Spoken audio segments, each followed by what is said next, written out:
All right, passing it to you guys. All right. Well, thank you all so much for being here. We are going to be covering working with students in partnership and then ideas around how to do that most effectively. So, to talk about what we're going to talk about, after we do a brief round of intros, we're going to start kind of broad with why it's just so important to work with students to begin with. And where do you find these students who want to be involved? What ways make sense? From there, goal setting is one of the most important things, in my opinion. And it's something that I will never stop talking about. And setting a strategy comes right after goals, of course. And then, really typically, we seem to see a lot of the same challenges pop up across the country. So, we're going to take some time and troubleshoot some of the most common issues we've heard of, and then dive into some of the case studies from different campuses and the ways that they highlight some of the skills that we're going to be covering, and end with a Q&A.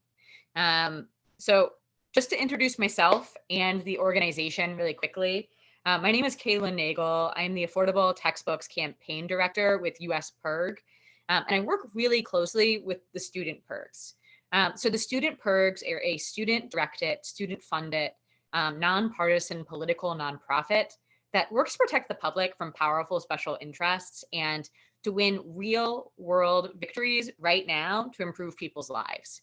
They work on everything from environmental issues to textbook affordability, and just wrapped up a really exciting civic engagement campaign where they helped register over 10,000 students to vote in just California alone, and way more than that across the country. But thank you all so much for having me. I have my social media and my email here, and I'm going to actually not be speaking for most of this, and it will just be the students sharing and going over what we're talking about. So I'll pass it off to Nick. Awesome. Hey, y'all. My name is Nick Sangstacken. I'm a current Chancellor's Fellow at the University of North Carolina at Chapel Hill. Just graduated from there in May. I'm the class of COVID. As a student, I was the campaign coordinator for the College Affordability Campaign with the NC PIRG chapter on our campus. I was also the undergraduate chief of staff. So I saw both sides as a student government leader and also as a PIRG leader, advocated for affordable textbooks, specifically open textbooks, and against inclusive access at our university, which I'll be speaking a little bit about later. But super excited to be here, and thank you all for having us. Hi, everyone. My name is Prab. I am a fourth year currently at UCLA. I'm studying history. I first got involved with CalPIRG students in my first year, and I am currently the UCLA chapter chair and the state board secretary, and I also coordinate our affordable textbooks campaign at UCLA. Hello, everyone. I'm Efio Tujagun. I go to Middle College High School at Durham Technical Community College, and I'm the College Affordability Campaign Coordinator on Durham Tech's campus. I'm also the NC PIRG Students Chapter Vice Chair in the college, sorry, and that is my Twitter and email if you're interested in contacting me for more information.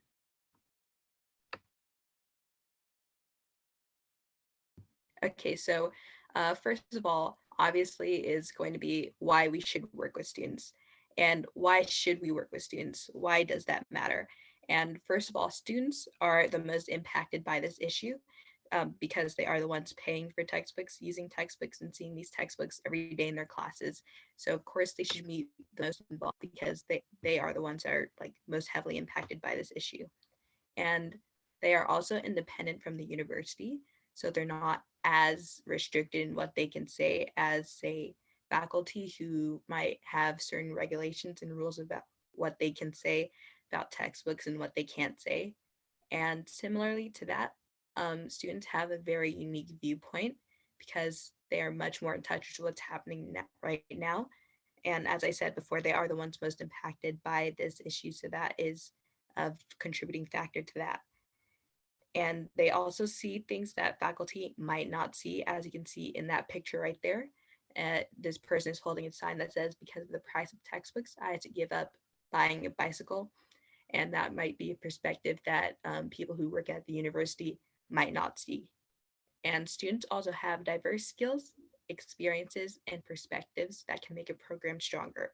So say if you have a marketing student, that person might be able to make open education resources much more appealing to faculty, to administration, to like much more people than just say a librarian that might not have as much experience in that area. And students also have access to spaces that faculty do not have the same access to, and vice versa. So say I'm a student and I want to inform different instructors about open education resources. If I were like, say, an administrator, I might not be able to walk into another teacher's office hours, like casually, like while they're in their office. But if I'm a student, I can have that opportunity. And if I work for a university, I might be able to talk to an administrator more easily. My words might hold more weight than if a student said those same things. And lastly, why work with students? We should work with students because they care, obviously. They pay to be on the college campus. So of course they would probably care what's going on with their textbooks. And yeah, that's pretty much why we should work with students. Next slide. Okay, so now that we addressed why we should work with students, let's address why we should, let's address like the best ways to recruit students. And if anyone has any experience with recruiting students or working with students, feel free to drop in the chat if you have successfully recruited students in any sort of way. Like if you have any methods that have been successful, feel free to drop that in the chat. So the first way I recommend is that you should find students that are already involved. So say a student is already involved on campus, they probably care about what goes on campus. They probably already have the skills to work on this sort of campaign on campus. And additionally, for example, I was already involved with NC-PERC students. I was like a volunteer that volunteered here and there. But when the college affordability campaign coordinator position was vacated, I was already like involved with NC-PERC students. So it was pretty easy for my campus coordinator to find someone else to fill that role, as opposed to searching here and there all over the campus for someone who's interested in that. And similarly to that, use your own existing network. So say you have a work study student, that person might be interested in getting involved with whatever you're doing. And interns and students in your class, just like start off with the people that are already close to you. And I would like strongly recommend, casting a wide net. That means contacting a lot of people to maximize your chances of recruiting students. So for example, say that there's a 50% chance that if I ask a student, they'll say yes. If I ask 2 students, that the most I can get out of that is 1 student interested in working with me. If I ask 10 students, that's a maximum of 5 students who are willing to work with me. And if I ask like say 50 or 100 students, like every time like I expand the amount of people I contact, every time I open up my net, that is more people who that is like an increased chance of people who are going to be involved with me. And additionally, when you cast a wide net, that like gets your work, that gets your name out, that is a bigger chance that, that is like,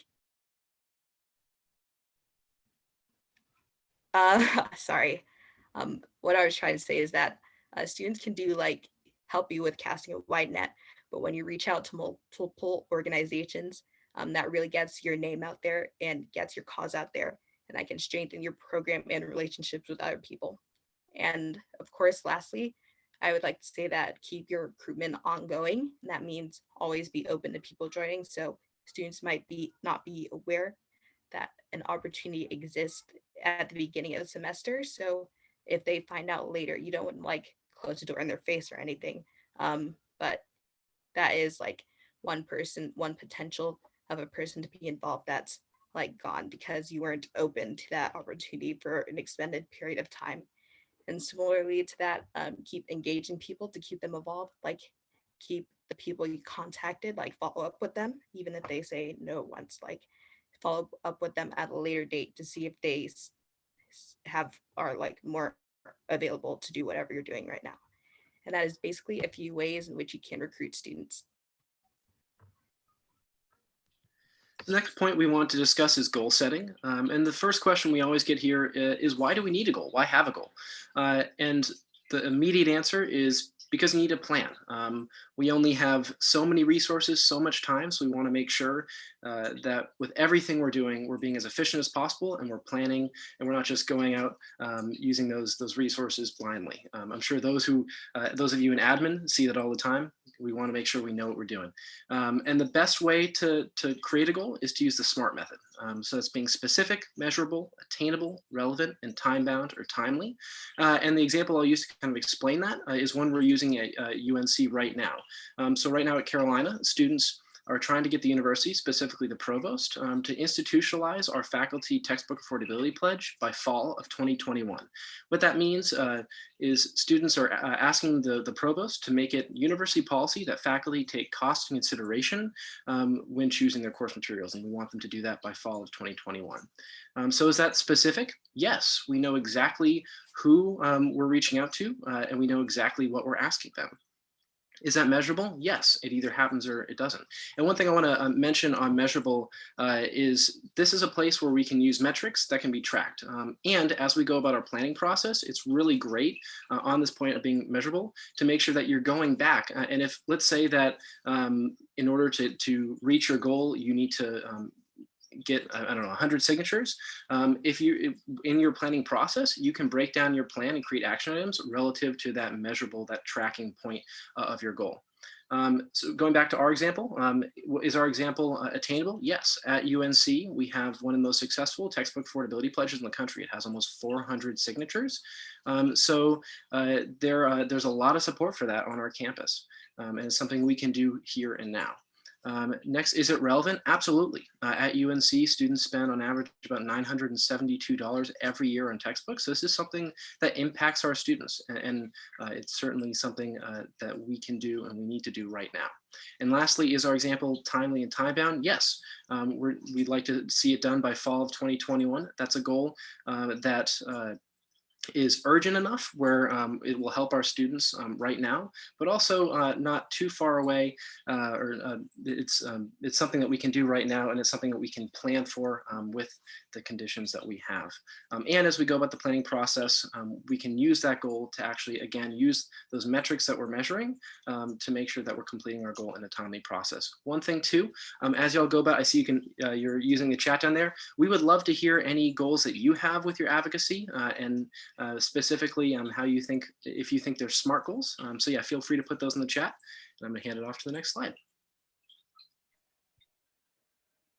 Awesome. So once you have a goal, the next step you take is setting the strategy. Next slide, please. But while we're waiting for the next slide, a strategy is the most important part in working towards a goal that's relevant to your campus. However, it's also typically not included in the process. I think a lot of times our brains come up with this amazing idea and this goal to work towards, and then we skip right forward to doing action items that we think make sense. But it is incredibly important to include more planning in this process, and that includes having a strategy and taking the time to go through the strategy process. So a strategy is the theory for how we are going to get the decision maker on our side for us to win and hit our goal.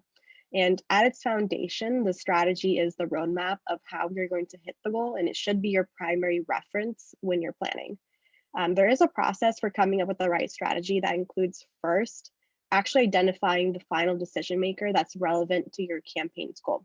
So, taking some initiative and doing some research and figuring out who has the final say on whether or not your campus implements whatever your goal is. So this decision maker could be the chancellor. It could also be the vice chancellor who decides on decisions that are relevant to the issue that you're working on. Or it could also be student government or the academic senate. But the next step, once you've established who your final decision maker is you're going to want to do a power map. So there's an example of one on the right side of your screen, but a power map is essentially a physical map of you building your strategy. So these include the people that influence the decision maker by who has the most and the least influence, and who you personally have a relationship with or a connection to. And the best way to see all of that is on a map. And you find all this information by researching the decision maker. So you find and rate the people who surround this decision maker based on how influential they are, how accessible they are to you, and if they matter on that issue. So for example, the university football coach might be pretty influential to your chancellor, but they may not be relevant to you if your goal is to make textbooks more affordable on your campus. But luckily, your power map is going to figure that out for you. The next step after you do a power map is to actually come up with a strategy statement. So you have figured out what your decision maker and the people in the groups close to them care about while you were researching, and you use that to actually come up with your strategy statement. So the blanket statement of a good strategy statement would be because X cares about X, Y, Z. If we do ABC, X will do your goal, and X is your decision maker. It's really, really important to have a strategy statement. You should start off every meeting that you have with it when you brainstorm in order to actually keep people on track and thinking of the campaign and the goal in the most effective way for action items. And like Nick was saying, you do want to consider time and your efforts towards a goal. You don't want to waste time or energy doing things that potentially aren't going to help get your decision maker or the people around them on board. So when brainstorming, ask yourself, ask your team, does it fit into the strategy and does it push the strategy forward? And based off of that, go forward or don't with those activities. But basically, activities should follow from the strategy. There are also different types of strategies. So the first one that I'm going to talk about is the hero strategy. So that is when you lift up the decision maker as a hero. You make the decision maker feel like it would benefit them to be on our side, and so they should take advantage of that opportunity. So the best example of this is CalPIRG's UC Regents campaign, which is working towards implementing a UC-wide open textbook program. And I'm going to give a better example of that in just a little bit. But the next strategy is the cover strategy, which is when the decision maker is with you on an issue, but they are facing a lot of opposition that is preventing them from taking action. So your job would be to provide them with cover. So an example of this is when we were working to pass the California Student Bar's Bill of Rights, AB 376, and Senator Portantino was with us on the legislation, but the banks in the area were against it. So he built up a lot of support in his district to show him that he had people's support and could stand up to those banks. And by doing so, we were providing him with political cover. And the last strategy that I want to discuss is the pressure strategy. So this is used when a decision maker isn't with you, but the public is. So you just need to show overwhelming support. And Nick is going to talk about an example a little bit in more detail at UNC Chapel Hill. But in general, it is best to stick with the hero strategy, but sometimes you will need to utilize the others in certain circumstances. And just to end the section off, you guys should drop your goal on your campus and who your decision maker is in the chat, and we can figure it out from there. Okay, so now that we covered general recruitment strategies, how to set goals and how to set strategies, here are some common issues that you might face, and we have some quick fixes or some possible remedies for them. And if you have any problems working with students on your campus, feel free to ask us in the chat, and we might be able to cover it later in the Q&A session. And so first, deadlines. If you have a specific goal that you want to carry out, like you have a SMART goal, which is time oriented, and you're falling behind on what you need to do, you can create space for accountability. Basically, make sure you make it very clear who needs to do what and when and how. So there's no confusion, there's no room for error. And if you have say you have to make a presentation to your college's president or whatever in 2 weeks, make sure you have everything together a week before, so you have time to go over the presentation, make sure that everything is right, everything is good, there's no errors or anything. And so basically creating space for accountability and giving yourself enough time to do what needs to be done. And also follow up when you're working with students, make sure you always follow up, because sometimes I forget that I need to do things other students might forget, or they might have other things going on in their lives, since being a student and having a lot of stuff to do is pretty difficult at times. So you want to make sure you follow up and see how they're doing, and make sure you follow up at all times, not just near the deadline date, or make sure you follow up throughout the whole process. Yeah, and the next point, probably the most fun here, university politics, our favorite part. The biggest example I can give, or the biggest recommendation I can give on how to handle politics throughout the university and the bureaucracy, is to work with students. As we've mentioned throughout this whole presentation, students can say and do things that admin can't always do. As someone who now works in the admin space, I can say that's absolutely true. And so yeah, work with students, and not just students from student government, also students from relative student orgs and around the universities, including graduate students as well as undergraduate students. The other point here, make sure when you're reaching out to students that you're not just talking only about affordability. There are so many other issues that students can give context on. Students, just to name a few, accessibility, inclusivity, and equity are things that are always center on students' minds. So it's important that we bring them into those conversations in addition to just the simple affordability conversations that we have all the time. And then the last point here is to codify student involvement in decision-making. It's really important that if we have task force or groups on the university, that we make sure they're written down and their membership's written down, and that students are central to that organization. And that can be both codifying them from either a student government lens or even from an upper administration lens, to make sure that year to year, we're not going to lose that student engagement simply when people graduate. One of the most difficult things in working with students definitely is student turnover. I'm sure we all know students typically only stay at a campus for 4 or so years, which can make it pretty difficult to actually build relationships. However, that should not stop you from actually working with students. A best practice here is to actually work with organizations and not individuals. Student orgs are stable and they have student leaders who are reliable. They're pursuing a mission, and those leaders train students who step up to that role after them. So it's good to work with organizations rather than individuals. It's also important to write things down when you're working with these orgs to ensure follow-up, like Effie was saying, and also the continuing of that relationship so you can be effective on the issue together. This is one that I have seen come up very often.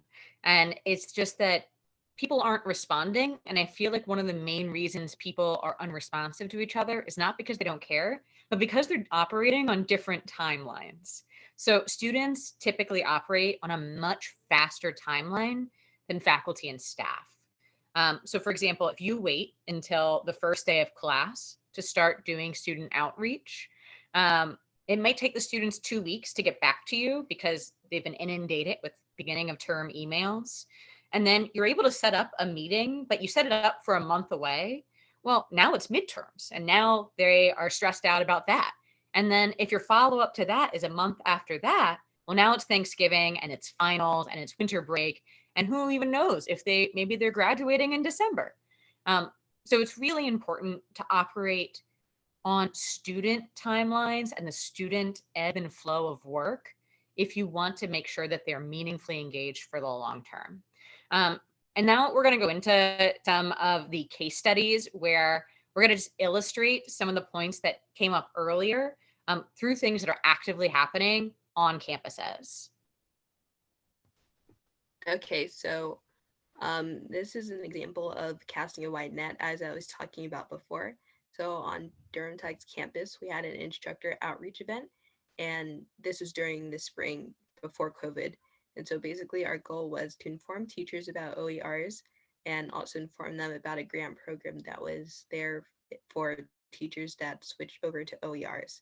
And basically we had to cast a wide net in order to ensure a good turnout. And so how we did that was we emailed a bunch of instructors and went door to door, basically telling instructors, making that face-to-face contact, telling them what we were doing and who we were. And we also had flyers that we put in each instructor's mailbox.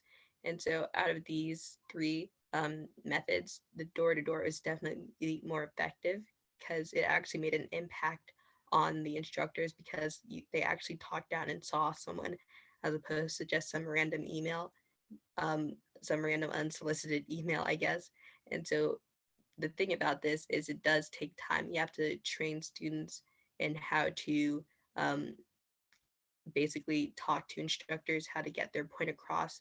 You also have to make a script to train those students with so they can get their point across as efficiently as possible. And of course, you can't do that because of COVID.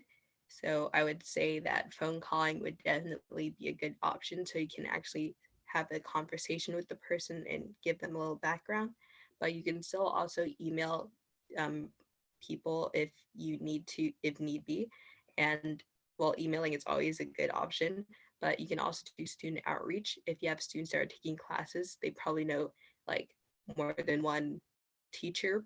So asking your students that are involved with you to reach out to their instructors is a very good idea.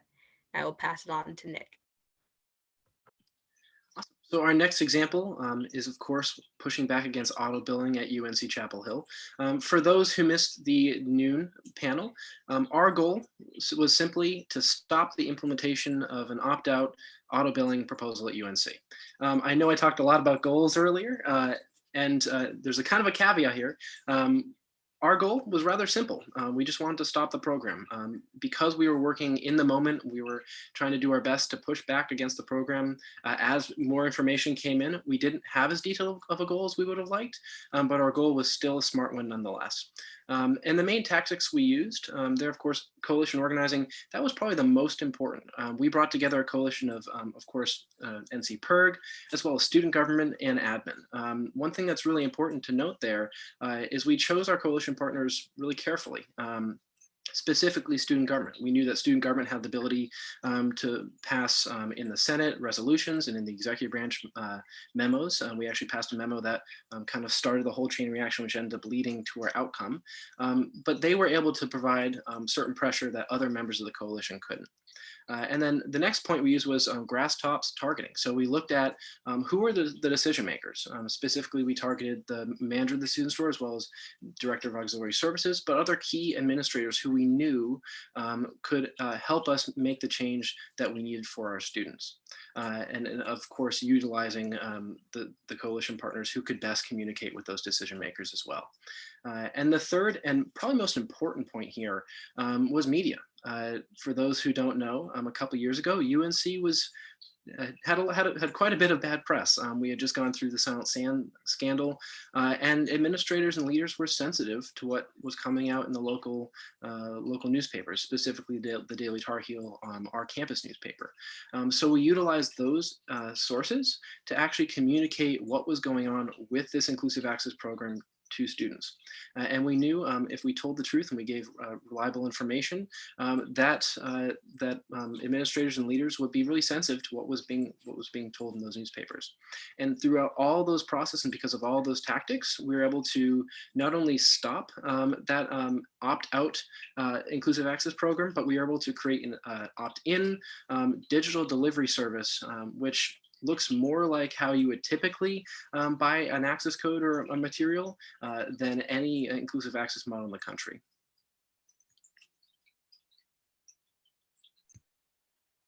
So our UC Regions campaign that the student PIRGs have been working on in California is a prime example of why it's so important to actually work with students.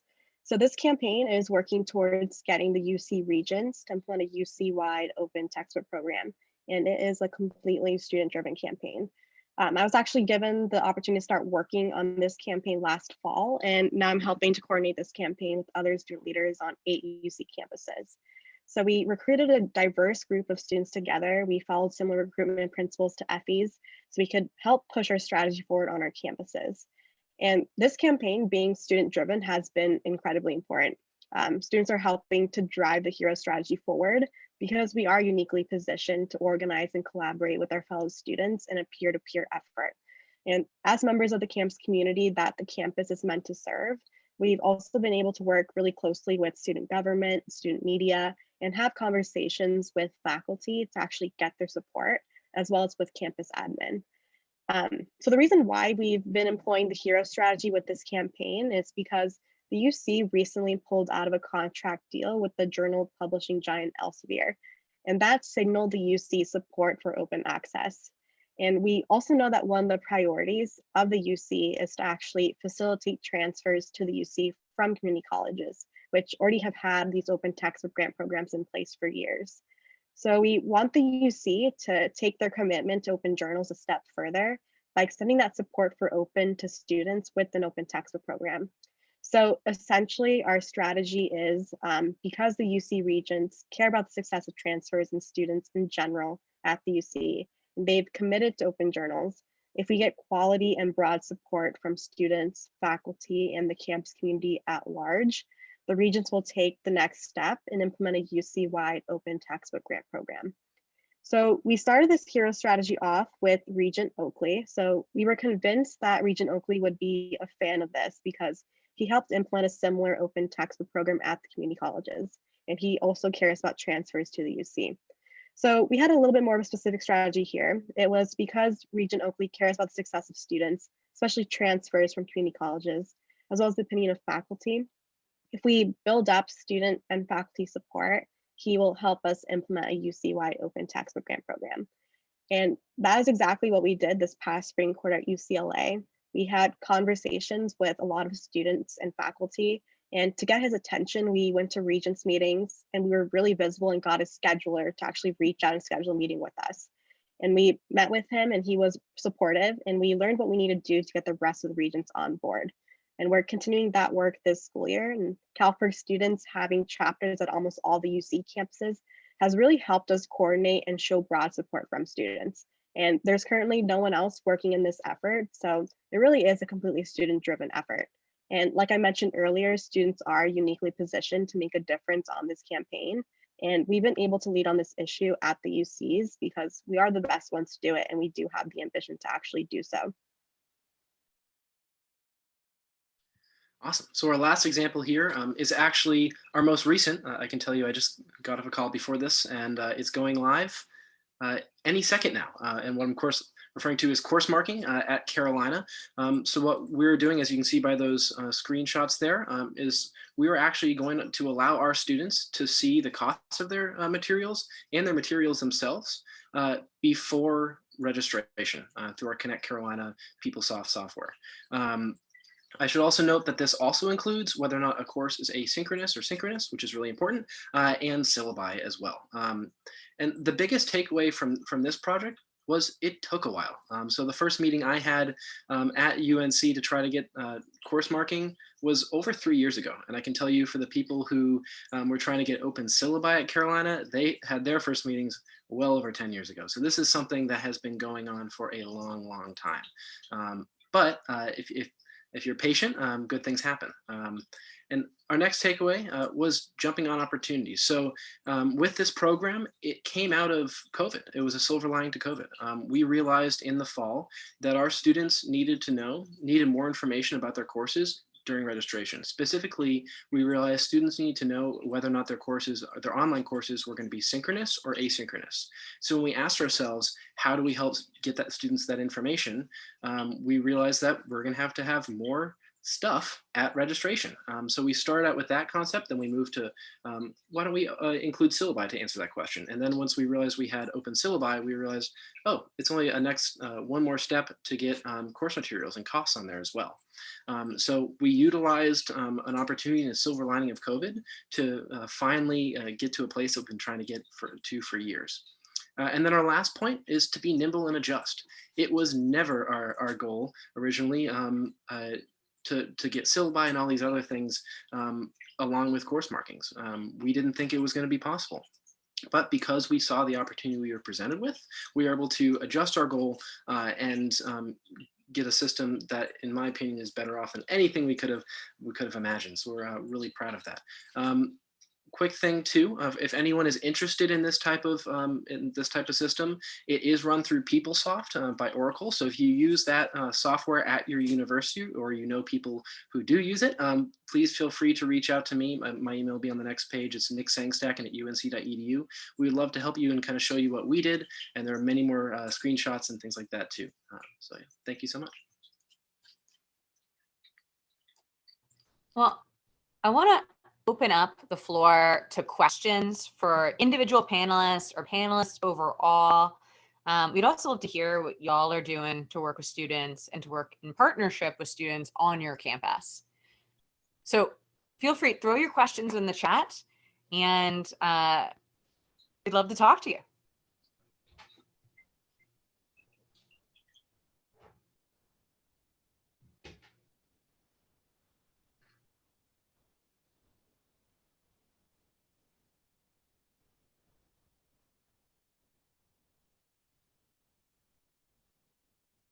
crowdfunding. Actually, Prab, do you want to talk a little bit about how students crowdfund the entirety of the work that you do?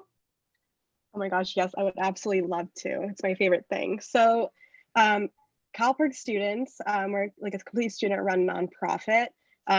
It actually developed from this theory in the 70s of like students being able to put a couple of dollars together in order to have an entity that was actually representing them.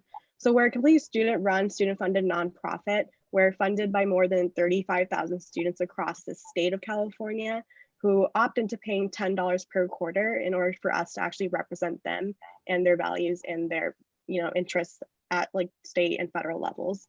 So we do this by doing a huge Blitzy effort on our campuses. So we hold pledge drives every quarter. When we were in person, we would be on our campuses, waving students down, telling them about the work that we were doing and having them opt in to actually funding us. And now that we are online, we've moved over to a more virtual style, doing phone banks, which is still very, very successful. But we are funded by students and we basically through a crowdfunding source. And we have at least 15% of the students pledged at all of our campuses. So we have quite a bit of support and we represent all those students when we go and lobby on their behalf in DC and Sacramento. But yeah, we are crowdfunded basically. Yeah, and then I'm guessing that you might have also been referring to like more of like the broad way to fund these programs, but it seemed like the angle that we could take that would make, that I know that we have the most experience with is the way students are funding these efforts and the advocacy side of it on campuses. And then what are some national organizations or types of orgs you would recommend reaching out to on your campuses? So who should people be talking to? I can start that one. I think the easiest place to start is always student government, and not just the executive branch. In many cases, people go straight to like the student body president. Senates or congresses, whatever you may have at your university, are also great orgs to reach out to because they have different things that they can do. They can do resolutions while executive branch can do memos. But also, you want to make sure to reach out not just to undergrad student government, but also if you have a graduate student government, make sure you're diversifying the types of orgs you're reaching out to. Specifically, types of orgs, I always start with who is the biggest membership and who's the most relevant to what you're doing. So at Carolina, for us, it's Asian Student Association, Black Student Movement, but also groups like Young Democrats, Young Republicans, really groups that have a lot of excitement and energy behind them. Because regardless of kind of what you're doing, if you can find a group of students that are somewhat relevant to that issue and have excitement, but also can give a different perspective, that's going to be incredibly helpful. But again, I would always start out with student government simply because they're going to be elected by students to serve in certain roles. Have y'all had a chance to partner with graduate student unions on your campuses? I can take that one again. We struggled this in all honesty at Carolina too. We are lucky where we have GPSF, our Graduate and Professional Student Federation, where they are basically a student government just for grad and professional students. What I'd recommend is because often like at Carolina, graduate organizations are far less engaged than undergraduate organizations, unfortunately. So often it helps to reach out to certain departments, reach out to certain administrators who have worked with graduate students in the past to find those who are gung-ho, who are ready to get to work. I know that's maybe not the best answer, but that's what we have done at UNC and it tends to work quite well. So again, reaching out to areas. I know that in a place where they're doing some engagement in California is at Santa Barbara. So at UC Santa Barbara, they've been doing some outreach to the grad student government there to try and pass resolutions. Can you all think of any other examples of places where we've been able to work alongside grad students?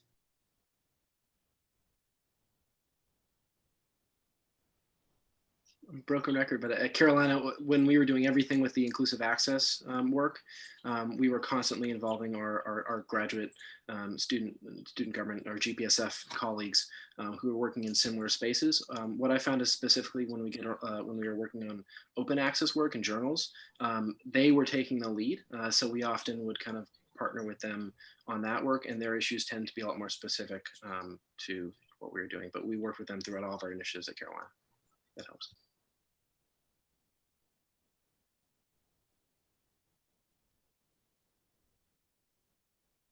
Oh, okay, so what is the best time of year to reach out to new student partners, and why is that?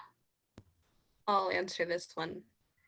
The best time of the year is probably the beginning of the semester, because that's when new students are trying to get involved with different organizations, and when students in general are like figuring out their new classes and what to get involved in. But as I said before, recruitment is ongoing, so just keep your mind open to new possibilities. And yeah, I hope that answered your question. Yeah. Why do you think like the beginning of the term? So you said like because they are looking for opportunities to get involved, but like Because yeah. yeah, when I say that, I mean like that's usually when schools have their orientation, and like they have their student organizations that come and make presentations about why you should join them. So like if you're able to tap into that, you might have like a huge populace to cast a wide crowd in.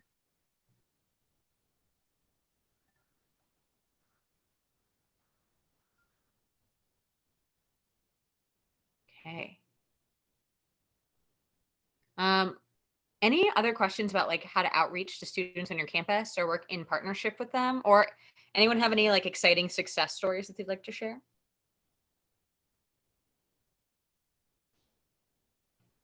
So I have a question for all of y'all. Why are you interested in open textbooks? Like what made you, there's a lot of issues in this world. There's a lot of things that you probably care about. Why spend your time doing this?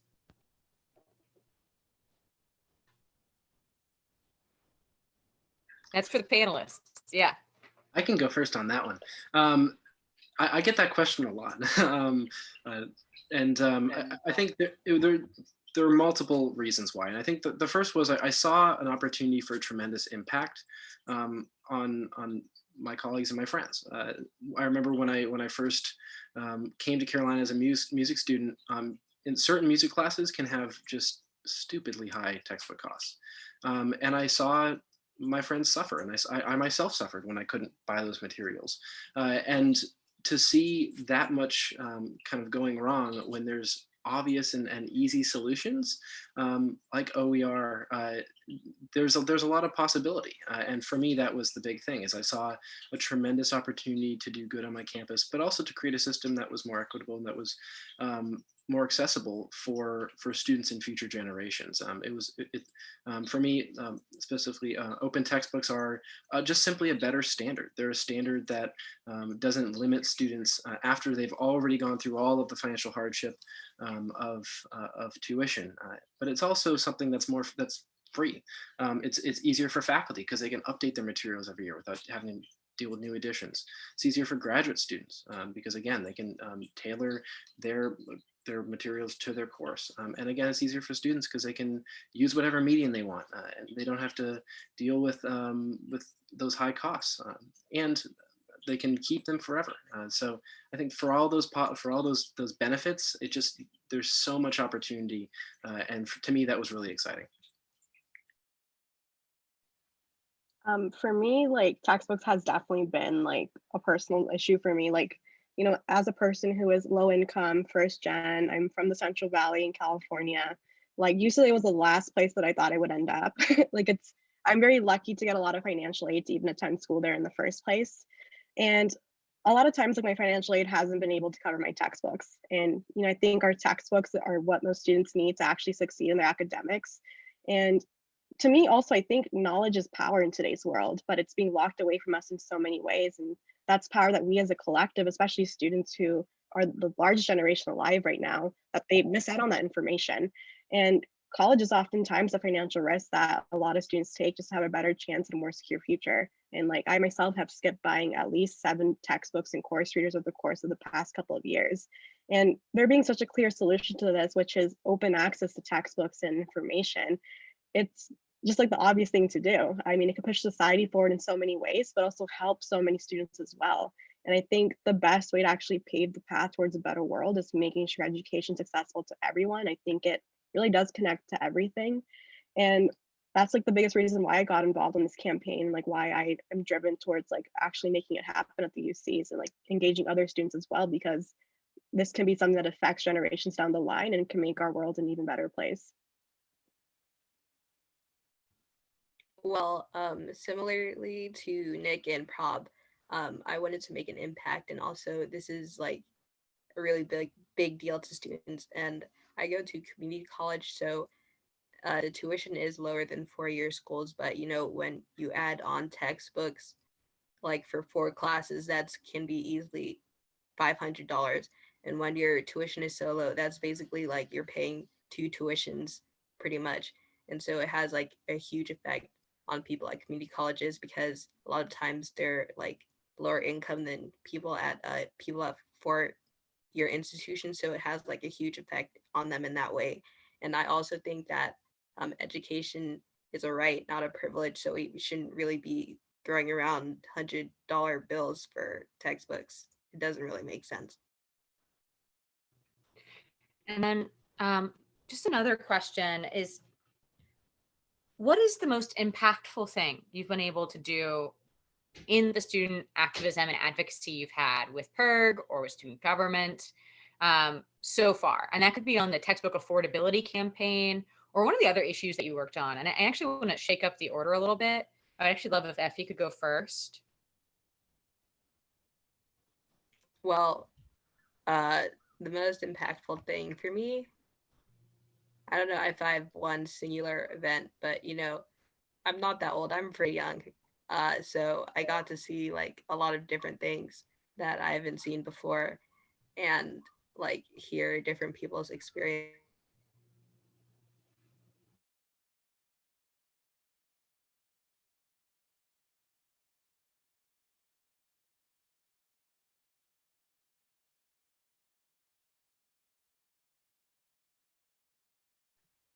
Can anyone else hear Effie? Yeah, I can't either. Can you hear me? Did you Now hear we me? can. Okay. So basically what I was saying is that I got to learn a lot of different things and see people's experiences that I haven't been exposed to before. So that is the most impactful thing to me, and I look forward to learning more about the world in general in the future.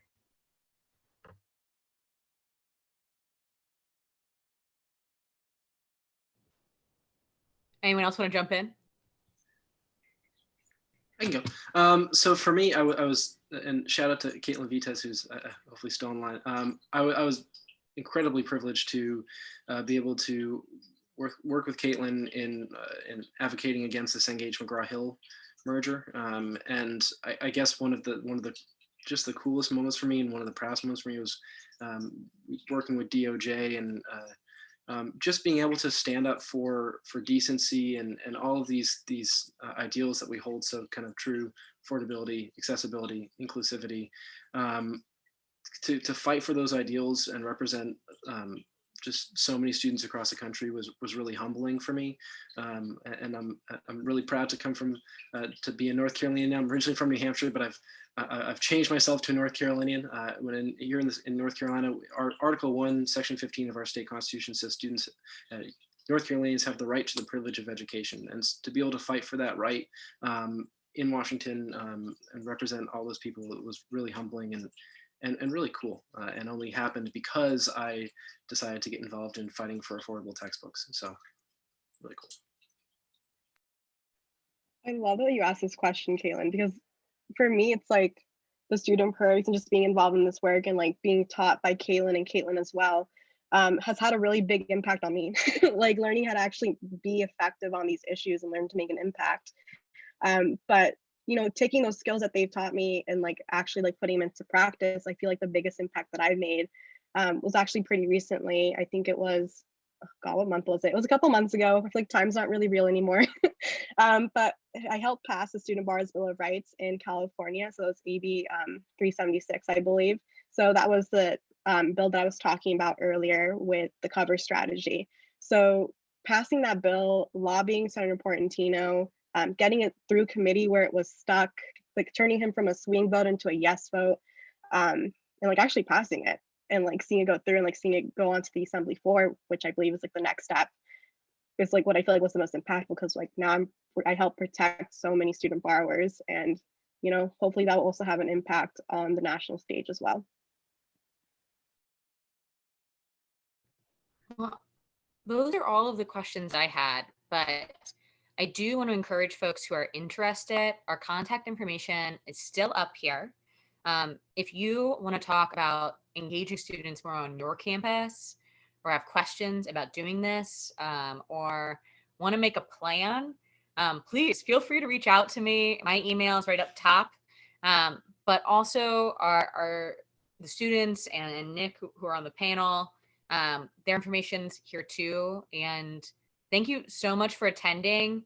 I want to do a last call for any questions you all might be holding on to, but that's all I have. And thank you so much for coming and attending this panel. Thank you all so much. Thank you guys. Yeah.